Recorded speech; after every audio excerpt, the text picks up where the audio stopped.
Hello, good morning, students.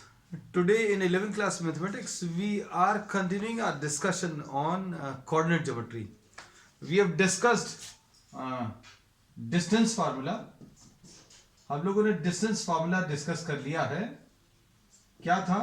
अगर दो points दिए हुए हैं और इन दोनों पॉइंट्स के बीच में डिस्टेंस अगर बताना है तो आपको एक सिंपल सा काम करना है. क्या? x की वैल्यूज को माइनस करना है और y की वैल्यूज को माइनस करना है. दोनों को स्क्वायर करना है, ऐड करना और स्क्वायर रूट लेना. So this is how we find out the distance between two points. फिर इसके बाद बच्चों अभी हम लोग नेक्स्ट लेते हैं. क्या हम लोग नेक्स्ट लेते हैं इसमें सेक्शन फार्मूला. तो section formula also we have discuss in the previous class. ये क्या है? अगर हमें x1 y1 और x2 y2 कोई दो पॉइंट्स दिए हुए हैं और आपको किसी ऐसे पॉइंट के कोऑर्डिनेट्स बताने हैं जो इसको m रेशो n में डिवाइड कर रहा है, तो इसको भी याद रखने का एक सिंपल तरीका बताया था. रेशो का पहला नंबर सेकंड वाले कोऑर्डिनेट से मल्टीप्लाई करो, रेशो का दूसरा नंबर पहले कोऑर्डिनेट से मल्टीप्लाई करो, और x की वैल्यूज लेनी है तो सिर्फ x वाले mx2 प्लस एन y1 मत ले लेना, n x1 upon m plus n, comma m y2 plus n y1 m y2 plus n y1 upon m plus n. This is how we find out what the coordinates of the point. और फिर इसके बाद अभी हमने बोला mid point अगर बताना है तो mid point x2 plus x1 divided by 2 and y2 plus y1 divided by 2. ये सारी चीजें बच्चों अभी हमने रिवाइज करा दी पिछली क्लास की. हाँ, एक चीज और बताई थी external division. If you are having external division then in external division the ratio will be taken in as m ratio minus n. बस ये एक चेंज आएगा, नथिंग एल्स. अब इसके बाद नेक्स्ट अभी हम लोग ले रहे हैं area of triangle. This concept is also from 10th class, but we'll be using it somewhere. कहीं कहीं पर यूज होगा.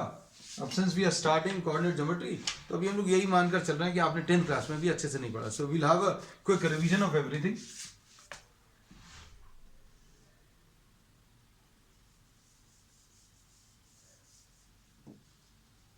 Area of triangle. Area of triangle अगर अभी हम लोग को कैलकुलेट करना है तो एरिया ऑफ ट्राइंगल कैलकुलेट करने के लिए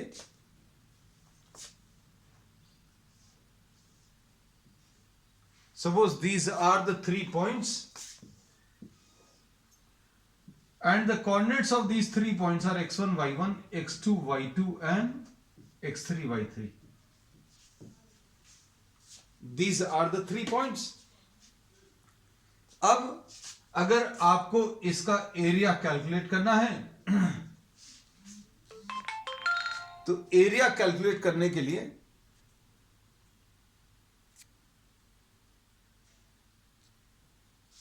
हम लोग क्या करेंगे? We will be dropping perpendiculars. इनमें ये सारी चीजें समझ में आनी चाहिए कि कोऑर्डिनेट्स जो हैं, अगर आपको x1 y1 x2 y2 और x3 y3 अगर हैं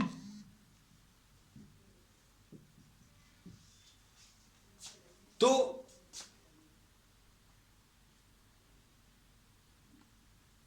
if the coordinates of these points are x1 y1 x2 y2 and x3 y3, then you know the meaning of the coordinates.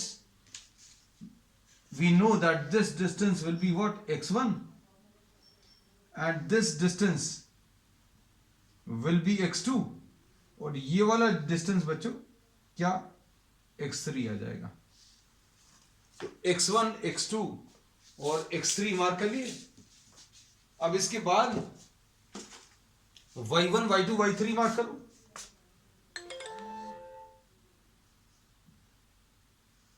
ये y1 आ जाएगा, ये वाला डिस्टेंस y2 आ जाएगा बच्चों, और ये वाला डिस्टेंस y3. अब अगर आपको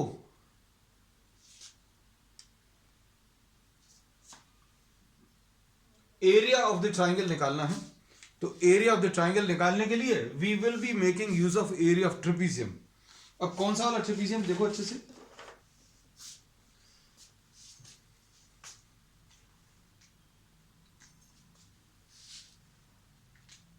सपोज इसको हम लोग इस पॉइंट को P, इसको Q और इसको R बोल दे रहे हैं। तो अब हम लोग इसमें बोलेंगे area of triangle will be equal to area A B Q P plus area A B Q P और फिर Q B C R, Q B C R लेंगे।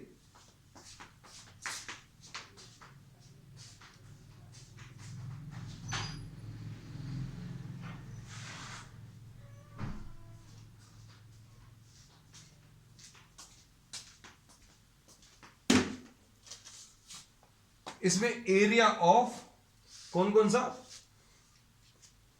ए B Q B trapezium plus area Q B C R minus कौन सा वाला trapezium, A C R P. ये 3 trapezium का use करेंगे। T R लिख दे रहे हैं ट्रेपीजियम के लिए।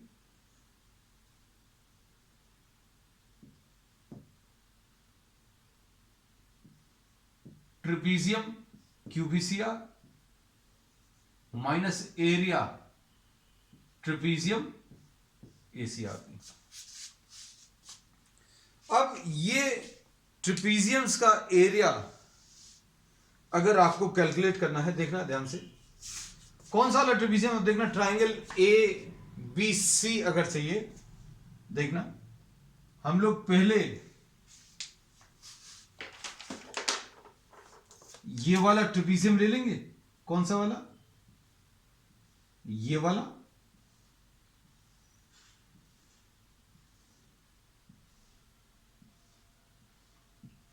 उसके बाद इसमें ये वाला ट्रेपीजियम ऐड करेंगे।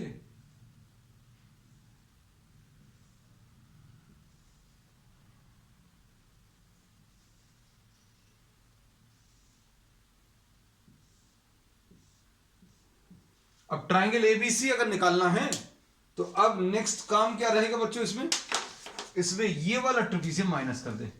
कौन सा वाला, ये रेड वाला। जो चीज अभी हमने स्टेटमेंट फॉर्म में लिख दी है वो डायग्राम में भी मार्क कर दी। अब देखना अच्छे से,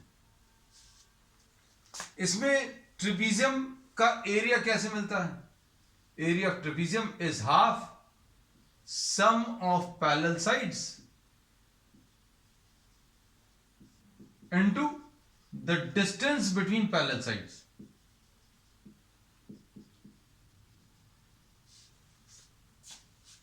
कौन सा आएगा, A B Q P, A B Q P अगर आप देखो तो ये half sum of parallel sides. बच्चों पैरेलल साइड्स इसमें कौन कौन से आ जाएंगे, एपी प्लस बी क्यू, ये पैरेलल साइड्स आ गए और इनके बीच का जो डिस्टेंस है पी क्यू आ गया प्लस। अब इस वाले ट्रेपीजियम को देखो, इसमें पैरेलल साइड्स कौन से आ गए, B Q plus C R, half B Q plus C R into distance between the parallel sides Q R आ गया, माइनस एरिया, ये वाला माइनस करना है तो इसमें पैरेलल साइड्स कौन से आ गए, एपी और C R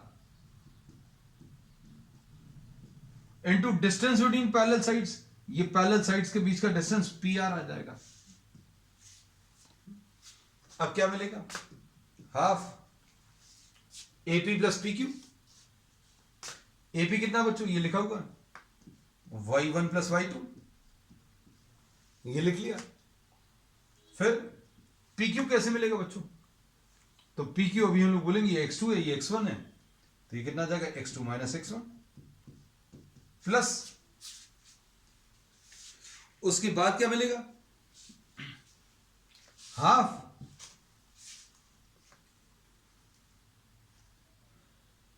B Q plus C R, तो बी क्यू y2 है, सी आर y3 है, y2 plus y3 into Q R, तो क्यू आर देखो बच्चों कितना आ जाएगा, x3 माइनस x2।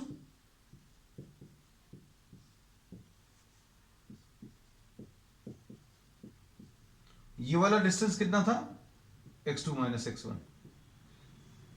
अब माइनस हाफ, उसके बाद क्या आएगा बच्चों, AP प्लस सी आर, तो AP कितना है y1 प्लस सी आर कितना है y3 इंटू पी आर, तो पी आर निकालना बच्चों, पी आर कैसे मिलेगा, ये देखो, ये x3 में से x1 माइनस कर दें, x3 minus x1, x3 minus x1, बस ये एरिया मिल गया, एरिया ऑफ ट्रायंगल। और इसके ब्रैकेट्स अगर आप ओपन करें, हाफ पूरे में से कॉमन आएगा, अंदर क्या बचेगा, x2 y1 minus x1 y1 plus x2 y2 minus x1 y2, ये पहले ब्रैकेट्स ओपन कर दिए, फिर उसके बाद plus x3 y2 minus x2 y2 plus x3 y3 minus x2 y3। अब इसके ब्रैकेट्स ओपन करो तो कितना आ जाएगा, ये माइनस साइन के साथ x3 y1, फिर उसके बाद माइनस और माइनस मिलके प्लस x1 y1, फिर माइनस x3 y3, बहुत बड़े बड़े से टर्म्स आ रहे हैं, माइनस और माइनस मिलके प्लस आ जाएगा, प्लस x1 y3। आप खुद ओपन करके देख लेना, don't try to copy anything, आपको मालूम है, ब्रैकेट्स ओपन कर लीजिएगा। अब इसमें माइनस x1 y1 और प्लस x1 y1 कहां है, ये कैंसिल हो गया, फिर उसके बाद x2 y2, तो x2 y2 भी कैंसिल हो रहा है, x2 y2, फिर उसके बाद x3 y3 भी कैंसिल हो रहा है, x3 y3 कहां है, x3 y3 ये भी कैंसिल हो गया। अब जो बच रहा है उनमें से टर्म्स आप कॉमन ले लो, कौन कौन से टर्म्स देखना ध्यान से,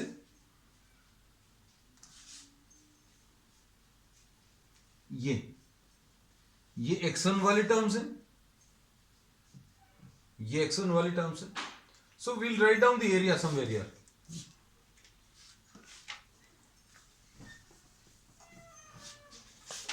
So this will be half of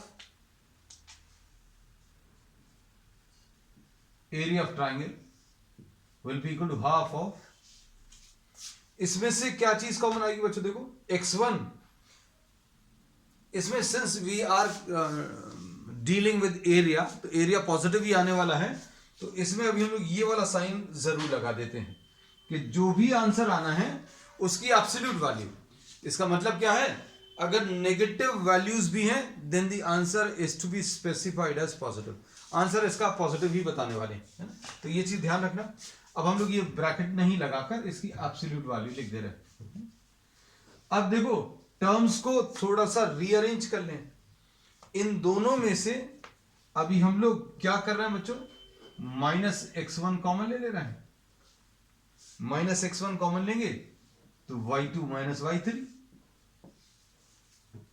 फिर उसके बाद x2 वाले टर्म्स ये वाला और ये वाला, इनमें से माइनस x2 कॉमन ले लो, माइनस x2 इंटू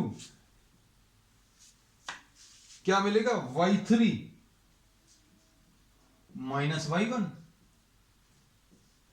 और फिर इसके बाद x3 वाले टर्म्स, तो x3 वाले टर्म्स क्या आ जाएंगे, ये माइनस x3 y1 माइनस y2, माइनस साइन कॉमन लेकर, since this is absolute value, तो माइनस साइन कॉमन लेकर आप अलग कर लीजिए, है ना। अब इसको बच्चों अभी हम लोग रब कर दे रहे हैं।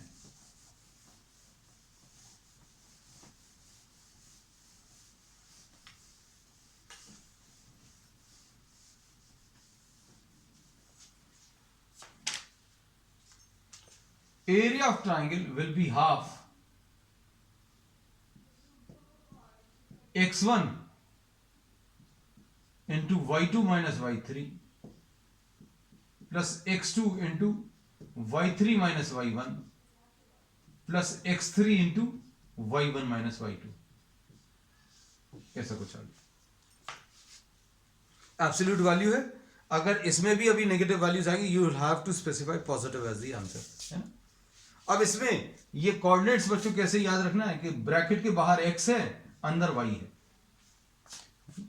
एक बाहर में x है और अंदर y है, x है अंदर y है, और इधर x है और अंदर y है।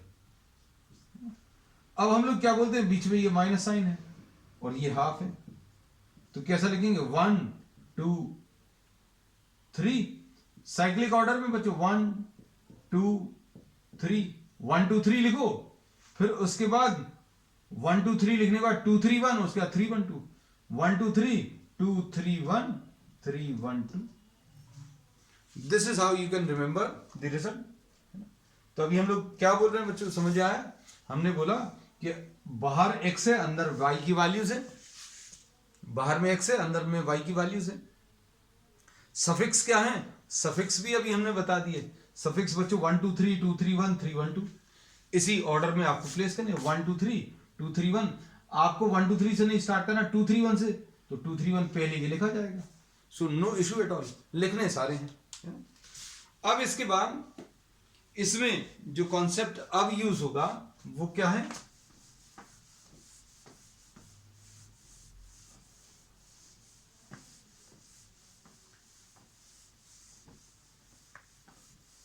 इसको एक और याद रखने की या कैलकुलेट करने की एक और सिंपल टेक्निक है बच्चों।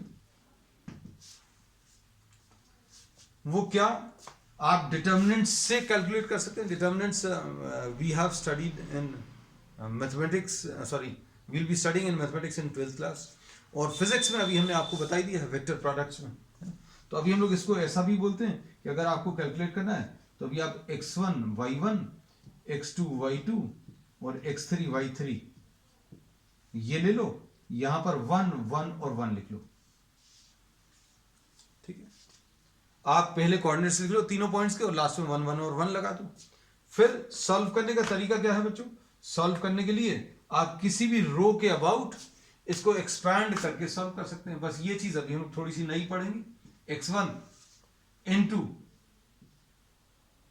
फिर y1 इंटू, ये पहली वाली रो लिख ले रहे हैं 1 into x1 into some arrangement of numbers, x1 into some arrangement of numbers, y1 into some arrangement of numbers and 1 into some arrangement of numbers, है ना। आपने पहली रो के एलिमेंट्स लिख ली, ये देखो ये x1 है, ये बच्चों y1 है, और उसके बाद ये 1 है, ठीक। अब हम लोगों ने क्या बोला, इसमें इधर पर प्लस साइन रहेगा, इधर पर माइनस, और इसमें ये प्लस, है ना। ये ऐसे ही आता है बच्चों, डिटर्मिनेंट्स में अभी हम लोग पढ़ेंगे डिटेल में, है ना। तो ये भी एक तरीका सीख लो, देख भर लो। If this suits you then you can do the calculations by this method, है ना। क्योंकि आनी सारी चीजें चाहिए, बता भर दे रहे हैं। अब मैथ स्टूडेंट्स है, अभी हम लोग आगे भी ये सारी चीजें पढ़ने वाले हैं।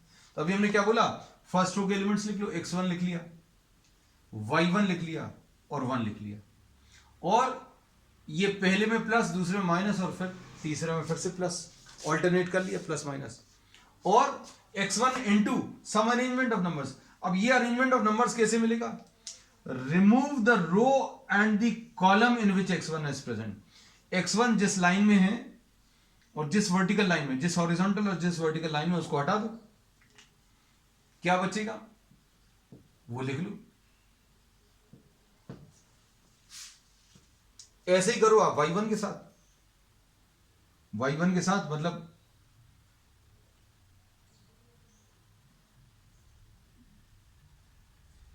y1 जिस रो में है उस रो को हटा दो, जिस कॉलम में उसको हटा दो।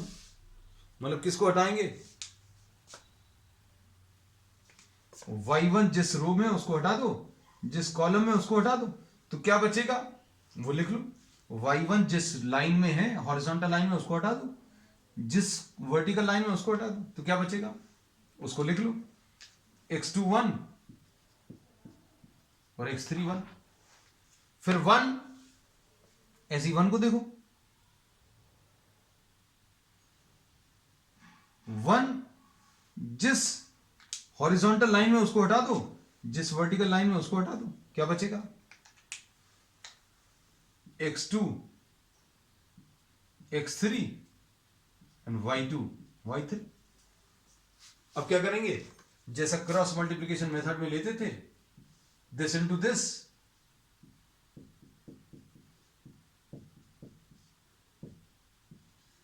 y1 into x2 minus x3 plus 1 into ये x2 into 1 minus x3 into 1। यहां पर कितना आ जाएगा? 1 this into this minus. Solve कर लेना बच्चों, परफेक्टली बिल्कुल वैसा ही आएगा। सॉल्व करके भी बता दें क्या? ये तो तुम लोगों को दिख रहा होगा, ये हाफ भी है बच्चों, हाफ छूट गया था।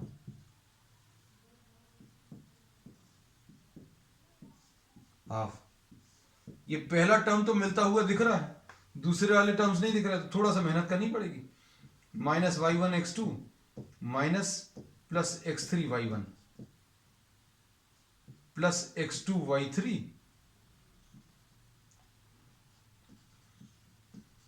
अब देखो इनमें से x2 कॉमन ले लो, x2 कॉमन लेंगे तो y3 माइनस y1, इसमें से x3 कॉमन लेंगे तो y1 माइनस y2। आ गया परफेक्टली सेम रिजल्ट।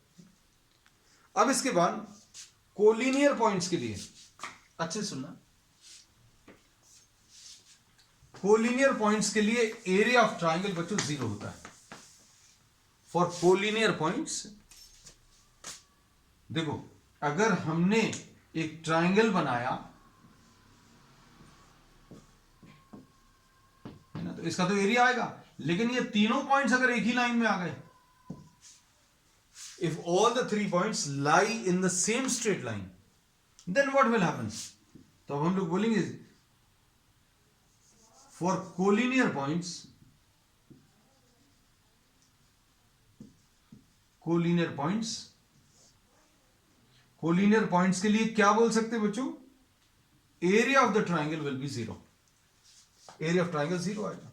एरिया निकालने का एक और तरीका, अच्छा चलो अच्छा हुआ याद आ गया, एरिया ऑफ ट्राइंगल निकालने का एक और तरीका बच्चों, ये तुम लोगों को इजी लगेगा। क्या? कोऑर्डिनेट्स लिख लो, x1 y1 x2 y2। कहने लगे सर ये तो अभी बताया था, लेकिन ऐसे 1 नहीं लगाएंगे। कोऑर्डिनेट्स लिख लिए, और कोऑर्डिनेट्स लिखने के बाद पहली वाली वैल्यू या पहले कोऑर्डिनेट्स फिर से लिख लो, बस ये एक चीज अलग है इसमें। अब क्रॉस मल्टीप्लीकेशन जैसा ले लो, x1 y2 minus x2 y1, फिर से x2 y3 minus x3 y2 plus x3 y1। ये ज्यादा इजी लगेगा बच्चों तुम लोगों को, सबसे ज्यादा इजी है, हमें भी यही पसंद है और इसी का भी हम लोग ज्यादा यूज करेंगे। ठीक, चलो तो एरिया ऑफ ट्राइंगल का कॉन्सेप्ट पता चल गया है ना। अब इसके बाद नेक्स्ट आ जाता है क्या?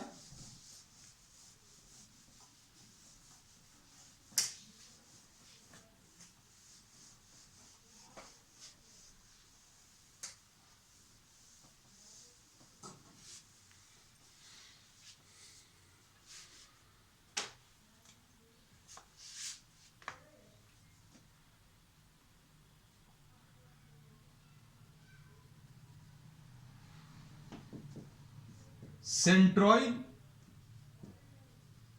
ऑर्थोसेंटर, सरकम सेंटर और इन सेंटर।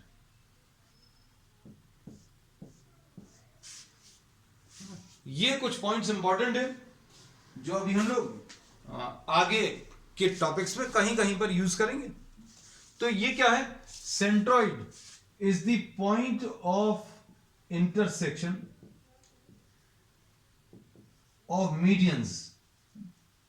ये क्या चीज है, point of intersection of medians. तो मीडियन क्या होते हैं बच्चों,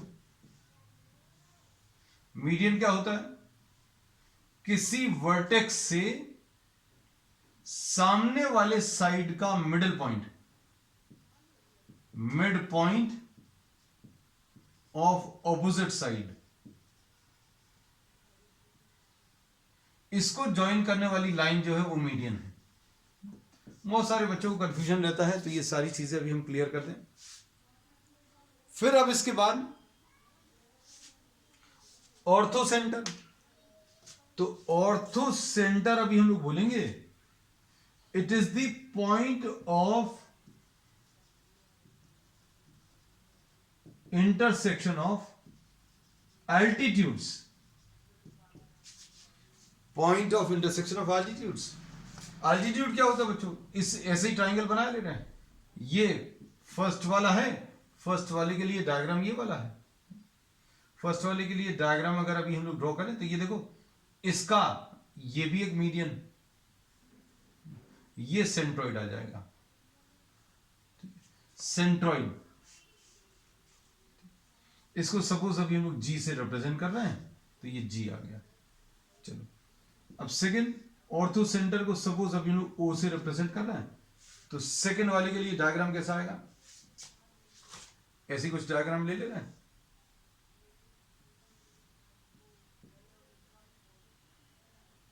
ये एल्टीट्यूड है, तो point of intersection of altitude है। तो एल्टीट्यूड कैसे ड्रॉ करते हैं, this is perpendicular drawn from a vertex to the opposite side.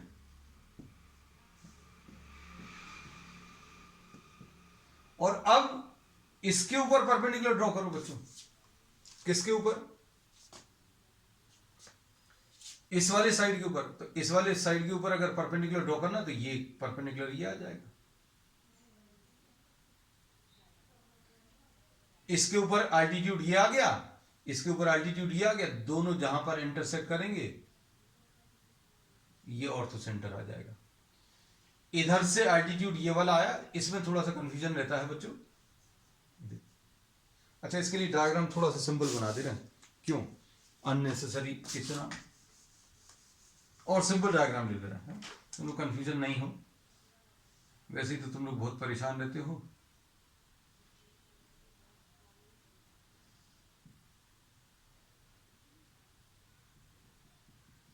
ये देखो, एक एल्टीट्यूड ये आ गया, एक एल्टीट्यूड ये आ गया, तो ये बच्चों इसमें ऑर्थो सेंटर आ जाएगा। ठीक है, इजी है। अब तीसरा है बच्चों सरकम सेंटर। तो सरकम सेंटर क्या है, it is the point of intersection of perpendicular bisectors.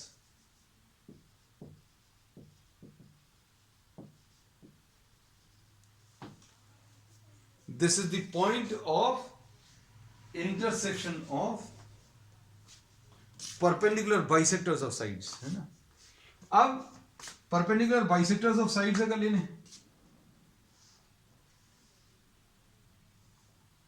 perpendicular bisector मतलब इसको बाइसेक्ट भी करना चाहिए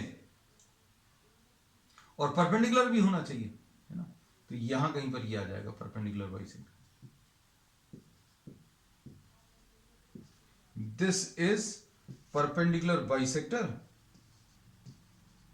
of BC, और AC का परपेंडिकुलर बाइसेक्टर बच्चों ये आ जाएगा।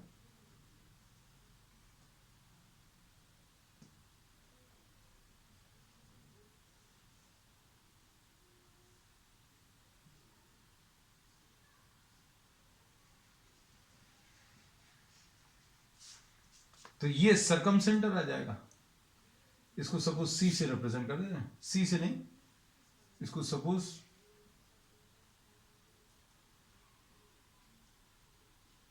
ओ डैश से रिप्रेजेंट कर देना। ठीक है, अब इसके बाद नेक्स्ट है इसका परपेंडिकुलर बाइसेक्टर AC का ये ड्रॉ कर लिया, इसका परपेंडिकुलर बाइसेक्टर बच्चों अभी हम लोग ने ये ड्रॉ कर लिया।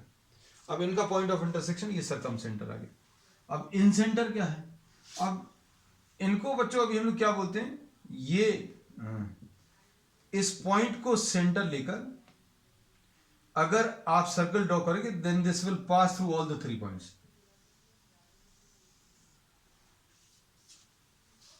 सर्कमस्क्राइब करेगा ये ट्राइंगल को, है ना, this will pass through all the 3 points, इस पॉइंट को। अब उसके बाद fourth, incentre, this is the point of intersection of angle bisectors. Angle bisectors का point of intersection.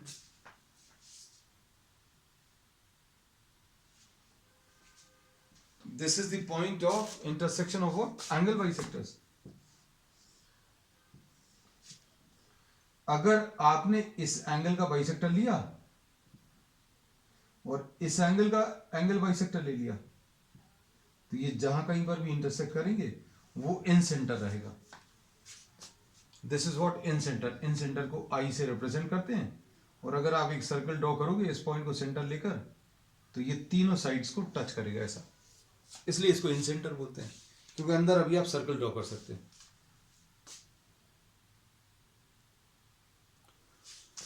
So we have discuss these 4 points. ये 4 points में बच्चों ये इंपॉर्टेंट है, इस पर बेस्ड कुछ कैलकुलेशंस या कुछ कॉन्सेप्ट्स अभी हम लोग आगे की क्लासेस में लेंगे।